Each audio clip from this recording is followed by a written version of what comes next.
কি রে রতন, আমার হোটেলের মাংসগুলো রেডি করেছিস তো? আগে যতীন বাবু, আপনার হোটেলে মাংস কেটে রেডি করে রেখেছি, আসুন এসে নিয়ে যান। এ কি রে রতন, তুই কি করেছিস? এটা মাংস নাকি আস্ত মাংসের টুকরো?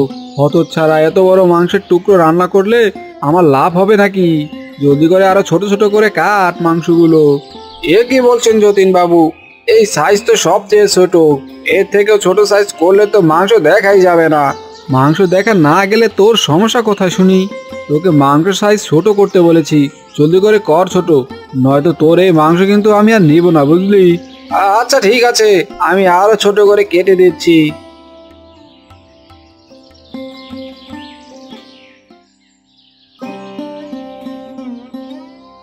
কি গো, বেলা তো কম হলো না, এখনো নাক ডেকে যে ঘুমোচ্ছ? বলি, নাক ডেকে ঘুমালে কাজে যাবে কখন? আরে তাই তো, বেলা তো অনেক হয়ে গেছে, আমি এখনই কাজে যাচ্ছি গিন্নি। হ্যাঁ গো, কাজে যাওয়ার আগে দুটো খেয়ে যাবে না? না গো গিন্নি, আমি যে অনেক বেশি দেরি করে ফেলেছি, এখন দুটো খেতে গেলে যে মালিকের বকা খেতে হবে। ওগো, বলি কি, তুমি এই কাজটা ছেড়ে নতুন একটা কাজ খোঁজো। এভাবে দিনরাত খেটে তো ঠিক মতো ঘুমাতেও পারো না। প্রতিদিন সকালবেলা কাজে বের হও আর গভীর রাতে বাড়ি ফিরো। এটা দেখতে যে আমার কাছে একদমই ভালো লাগে না গো। এই কাজটা ছেড়ে দিলে তো আর কোনো কাজ পাবো না গিন্নি, এমনিতেই আগের কাজ চলে যাওয়ার পর এই কাজটা খুব কষ্টে পেয়েছি, এটা ছেড়ে দিলে যে সবাইকে নিয়ে না খেয়ে মরতে হবে। হ্যাঁ গো, তাও তো ঠিক বলেছো। আচ্ছা, এবার তাহলে কাজে যাও। হ্যাঁ গিন্নি, যাচ্ছি। আজও কিন্তু কাজ শেষে রাতে বাড়ি ফিরবো, তুমি নিমকিকে নিয়ে ঘুমিয়ে পড়ো কেমন?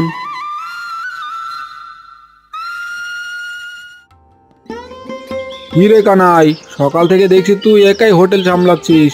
বলি, আজ কি ওই নিতাই বেটা দোকানে আসেনি নাকি? আগে কর্তা বাবু, আজও কাজে দেরি করে আসছে। এভাবে প্রতিদিন কাজে দেরি করে আসলে যে দোকানের অনেক ক্ষতি হয় কর্তা বাবু। আমার তো আর 4-5টা হাত নয় যে একাই সব কাজ করব। হ্যাঁ রে কানাই, তা তুই ঠিকই বলেছিস। দিন দিন নিতাই কাজে অনেক দেরি করে আসছে, এভাবে কাজ করলে চলে নাকি? শুধু কি দেরি করে আসে কর্তা বাবু, আপনি না থাকলে তো বেটা কাজেও অনেক ফাঁকি দেয়। আমি বলেছিলাম কর্তা বাবু, আপনি নিতাইয়ের একটা ব্যবস্থা করেন, এভাবে তো আর হোটেলের ব্যবসা চলে না। কি রে কানাই, আমাকে নিয়ে কিছু বলছিস নাকি রে? না না নিতাই দা, কি যে বলো না তুমি, তোমাকে নিয়ে আমি আবার কি বলবো। আমি ওই সামনের টেবিলটায় কিছু ভাত দিয়ে আসি। কিরে নিতাই, তুই আজও দেখছি অনেক দেরি করে কাজে এসেছিস। বলি, এটা কি তোর বাপ দাদার হোটেল নাকি যে বেলা 12টার সময় কাজে আসবি? আগে কর্তাবাবু, আজ ঘুম থেকে উঠতে অনেক দেরি হয়ে গেছে, আমাকে আজকের মতো মাফ করে দিন কর্তাবাবু, আমি আর কখনো এই দেরি করে কাজে আসবো না। প্রতিদিন তোর এই একই বলি শুনতে শুনতে আমার কান একেবারে ঝালাপালা হয়ে গেছে, আমি আর তোর কোনো কথাই শুনতে চাই না। হতচ্ছাড়া, যখন তোর কাজ চলে গিয়েছিল তখন আমি তোকে কাজ দিয়েছিলাম, আর তুই কাজ পেয়ে এখন দেরি করে কাজে আসিস? বাবু, সারাদিন কাজ শেষে রাতে হোটেলে সব থালা বাসন পরিষ্কার করি, আর এতে করে যে অনেক দেরি হয়ে যায়, তাই তো সকালবেলা ঘুম থেকে তাড়াতাড়ি উঠতে পারি না। তবে আজ থেকে আমি আর দেরি করব না। থাক, হয়েছে হয়েছে, তোকে আর কষ্ট করে তাড়াতাড়ি ঘুম থেকে উঠতে হবে না। তুই কাল থেকে আমার হোটেলে আর কাজে আসবি না, বুঝলি? তোর পাওনা টাকা যা বাকি আছে তা এখনই নিয়ে বিদেয় হ। না না যতীনবাবু, আমাকে কাজ থেকে বের করে দিবেন না, কাজ থেকে বের করে দিলে যে আমি না খেয়ে মরবো। আমার সাথে দয়া করে এমনটা করবেন না বাবু। চুপ কর, আর একটা কথা তোর মুখ থেকে আমি শুনতে চাই না, নয়তো তোর পাওনা টাকাও কিন্তু একটাও পাবি না, বুঝলি?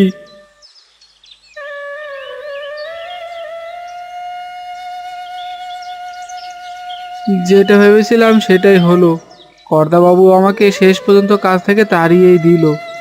এখন যে কটা পাওনা টাকা দিয়েছে তা দিয়ে কদিনই বা সংসার চলবে।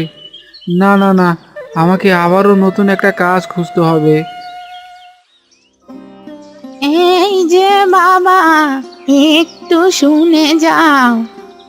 আমি সেই কখন থেকে হাঁড়ি পাতিল বিক্রি করতে হেঁটেই চলেছি, কিন্তু কোথাও কোনো মানুষজন তেমন একটা দেখছি না।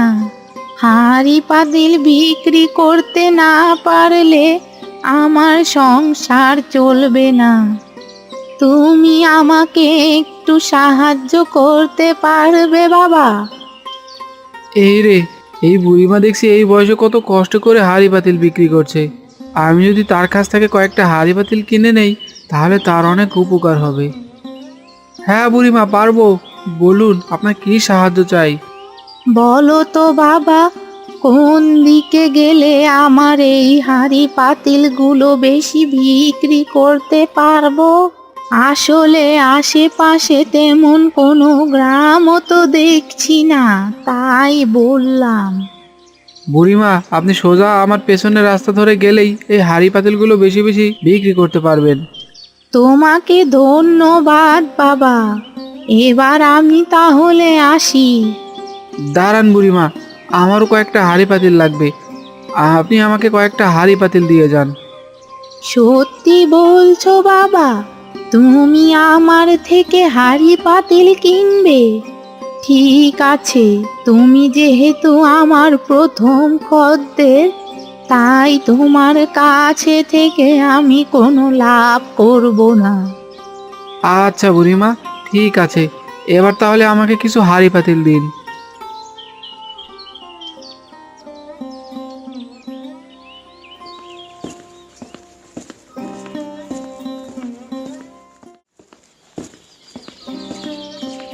কি গো, কি হয়েছে তোমার?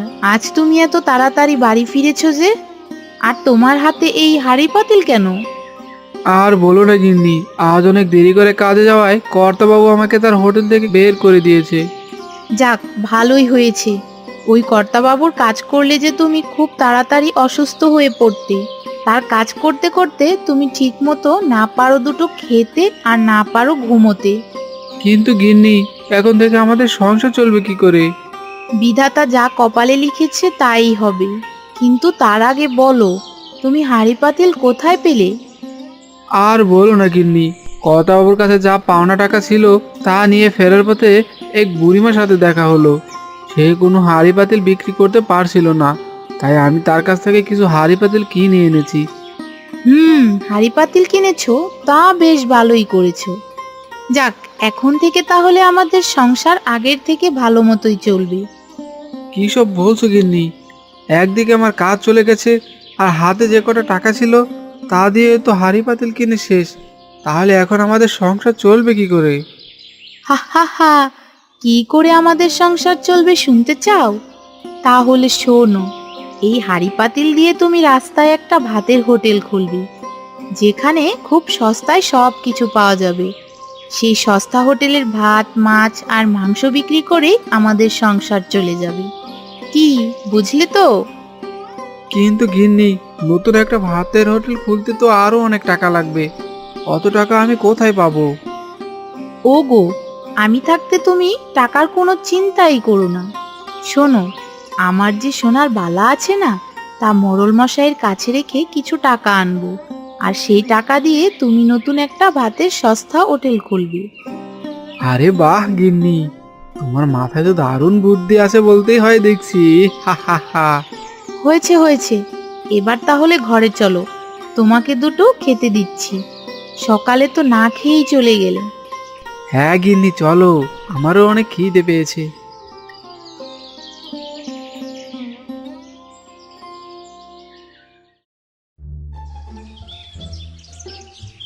আগে যতীন বাবু, আমার বিলটা কত হয়েছে? এই কানাই, এই দিদি কি কি খেয়েছে রে? আগে কর্তা বাবু, দিদি 1 প্লেট ভাত, 1 বাটি ডাল আর 1 বাটি মাংস কষা খেয়েছে। দিদি, 1 বাটি ভাত, 1 বাটি ডাল আর 1 বাটি মাংসের পুরো বিল হয়েছে 300 টাকা। কি, পুরো 300 টাকা? আরে দাদা, আপনি তো এখানে ডাকাতি করতে বসেছেন। আমার আগেই দাম জেনে খাওয়া দরকার ছিল। আপনাকে তো জোর করে খাওয়াইনি দিদি, আপনি নিজেই তো খেয়েছেন। এবার বিল যা হয়েছে তা দিয়ে জলদি করে কেটে বলুন তো।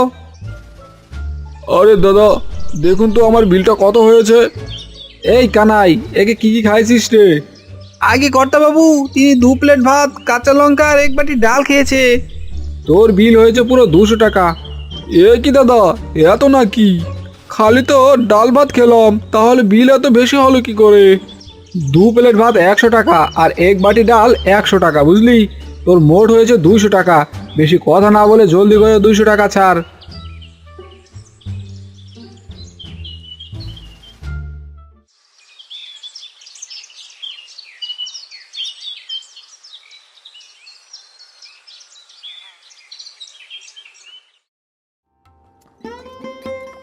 এই ভাত আছে, ভাত ভাত, গরম গরম ভাতের সাথে আরো আছে ডাল মাংস। আসুন দাদা, আসুন বৌদি, গরম গরম ডালের সাথে সস্তায় মাংস ভাত খেয়ে যান। আসুন আসুন, জলদি করে আসুন, ফুরিয়ে গেলে কিন্তু আর পাবেন না। কি বললে বাবু, সস্তায় মাংস ভাত? তা কত সস্তায় বিক্রি করছো বাপু?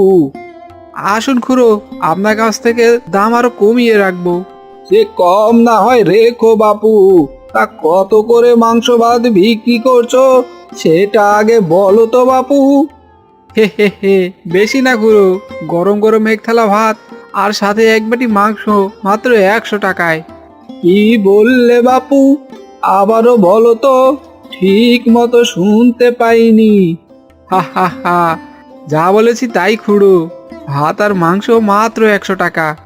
বলো কি, মাত্র 100 টাকায় মাংস ভাত? তা মাংস আবার পচা দিবে না তো বাপু? না না খুড়ো, একেবারে টাটকা মাংস, রতনদার থেকে কিনে আনা। হা হা হা, এসব কি বলছো বাবু? তাহলে জলদি করে আমাকে এক থালা ভাত আর এক বাটি মাংস দাও। অনেকদিন মাংস দিয়ে ভাত খাওয়া হয় না, আজ পেট ভরে মাত্র 100 টাকা দিয়ে মাংস ভাত খাবো। হ্যাঁ খুড়ো, এখনই দিচ্ছি। এই যে দাদা, এক বাটি ডাল দিয়ে ভাতের দাম কত? আমার কাছে মাত্র 200 টাকাই আছে। এই টাকায় কতটুকু ডাল ভাত পাবো? কি সব বলছেন দিদি, 200 টাকায় ডাল ভাত কেন? আপনি তো 200 টাকায় দুজনের মাংস ভাত পাবেন।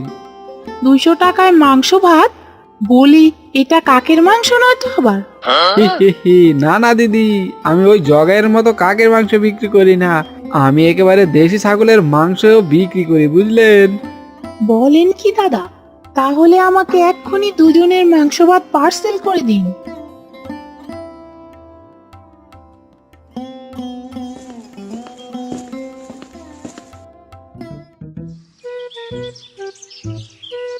কি রে কানাই, আজকে রান্নাটা কি ভালো হয়নি নাকি? খদ্দের তো কম এসেছে কেন? আগে কর্তা বাবু, আজকে রান্নাটা ঠিকই আছে, তবে খদ্দের অনেক কম এসেছে কর্তা বাবু। কেন, আজকাল মানুষ আবার হোটেলে খাওয়া কমিয়ে দিল নাকি? না না কর্তা বাবু, মানুষেরা হোটেলে খাওয়া কমায়নি, তবে তারা অন্য কোথাও খাচ্ছে, আর সেটা আর কোথাও নয়, ওই নিতাইয়ের হোটেলে। কি বললি কানাই, নিতাইয়ের হোটেল মানে? আগে কর্তা বাবু, নিতাই রাস্তা ধারে একটা সস্তায় মাংস ভাতের হোটেল দিয়েছে। ওর হোটেলের মাংস ভাত অনেক সস্তা হয়, সবাই আজকাল ওর কাছ থেকেই মাংস ভাত কিনে খাচ্ছে। বলিস কি রে কানাই, হতচ্ছাড়া তো আমার হোটেলে কাজ ছেড়ে এখন আমাকেই পথে বসাতে রাস্তায় নেমেছে। না না না, ওকে যে করে হোক থামাতে হবে। কিন্তু কিভাবে করতে বাবু, নিতাইকে কিভাবে থামাবেন? সবাই যে ওর দোকান থেকে সস্তায় মাংস ভাত কিনে খায়। শোন কানাই, আজ রাতেই আগুনের মশাল প্রস্তুত করে রাখিস। চুপি চুপি রাতে ওর বাড়িতে গিয়ে যে করে হোক ওর ওই সস্তা ভাতের হোটেলের 12টা বাজিয়ে ছাড়বো।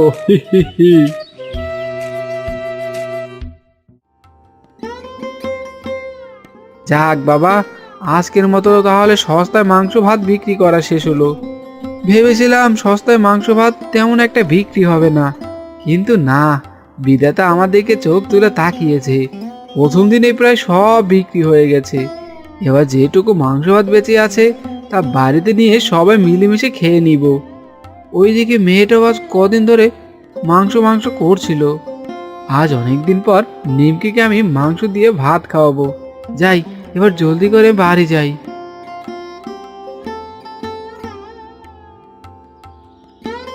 আরে ও বাপু, বলো তো সস্তায় এখানে ভাতের হোটেল কোথায় পাবো? আসলে হাঁড়ি পাতিল বিক্রি করতে করতে খুব খিদে পেয়ে গেছে। আরে বুড়িমা, আপনি, আমার সাথে আবারও আপনার দেখা হয়ে গেল, যাক ভালোই হলো। কিন্তু আপনি যে আমাকে চিনতে পারলেন না। মনে পড়েছে তোমার কথা। আসলে বয়স হয়েছে তো বাপু, তাই প্রথমে তোমাকে চিনতে পারিনি। হ্যাঁ বুড়িমা, আমি সেটা বুঝতে পেরেছি, কিন্তু আপনি এই অবেলায় ভাতের হোটেল তো খোলা পাবেন না, আর খোলা পেলেও সেখানে কোনো খাবারও পাবেন না। সব হোটেলের খাবার যে এতক্ষণে শেষ হয়ে গেছে। বলো কি বাপু, সব খাবার বিক্রি হয়ে গেলে তো আজ আমাকে না খেয়েই থাকতে হবে। আর আমি বুড়ো মানুষ, না খেয়ে থাকলে যে অসুস্থ হয়ে যাব।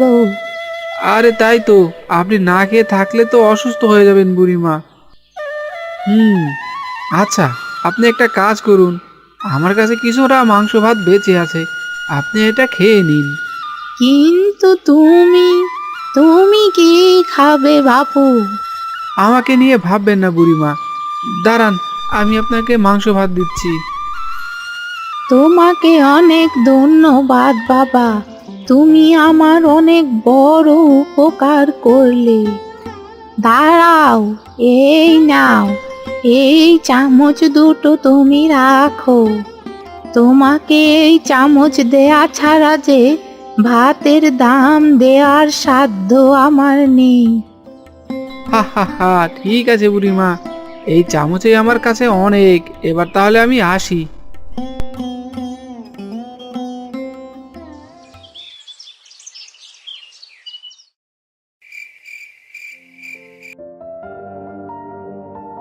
আরে বাহ, আজ প্রথম দিনেই তো তুমি বেশ টাকা আয় করেছো গো। পুরো 5,000 টাকার মাংস ভাত বিক্রি করে আয় করেছো 6,000 টাকা। হ্যাঁ গো গিন্নি, আজ প্রথম দিন ছিল জানো, আজ অনেকে খেতে না পেরে না চলেও গেছে। বলো কি গো, না খেতে পেয়ে চলে গেছে? তাহলে তো কাল থেকে আরো বেশি বেশি করে রান্না করে দিতে হবে। না গো গিন্নি, শুধু রান্না করে দিলেই চলবে না, এখন থেকে আমাদের আলাদা একটা দোকান নিয়ে হোটেল খুলতে হবে, বুঝলে? আরে তাই তো, তুমি তো দারুণ কথা বলেছো। আজ এমনিতেই সব খাবার বিক্রি করে ফেলেছো, এখন তো নিজেরা কোনো মতে জলমুড়ি খেয়ে আছি। এখন আর গাড়িতে করে সস্তায় মাংস ভাত বিক্রি করতে হবে না। এখন থেকে যতীন বাবুর মতো আমাদেরও একটা বড় ভাতের হোটেল খুলতে হবে। হ্যাঁ গিন্নি, তা তুমি বেশ বলেছ।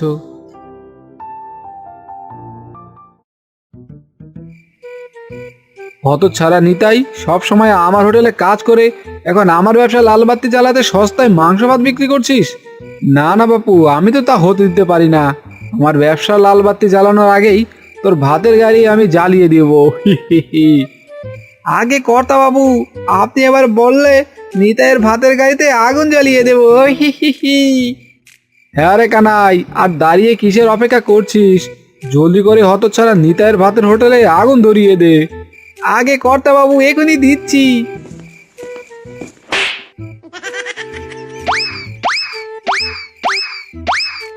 ওরে বাবারে, ওরে মারে, এ কি করলি রে হতচ্ছাড়া কানাই? শেষে কিনা আগুন আমার মাথাতেই ধরালি। ওরে হতচ্ছাড়া, তোকে একবার ধরতে পারলে কিন্তু আর আস্ত রাখবো না রে। আগে কর্তা বাবু, আমার কোনো দোষ নেই, আমি আপনাকে দেখে আগুন দেইনি, পা পিছলে পরে তো আপনার মাথায় আগুন লাগলো। হতচ্ছাড়া, তুই আবারও কথা বলছিস? বাঁচা, আমাকে জলদি করে বাঁচা। ওরে বাবারে, জ্বলে গেল রে, পুড়ে গেল, আমার শরীর একেবারে পুরো ছাই হয়ে গেল।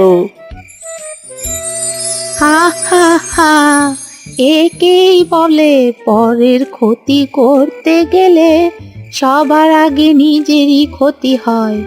হা হা হা, যতীন বাবু পরের জন্য কুয়ো কেটে শেষে কিনা সেই কুয়োয় সে নিজেই পড়লো। হা হা হা।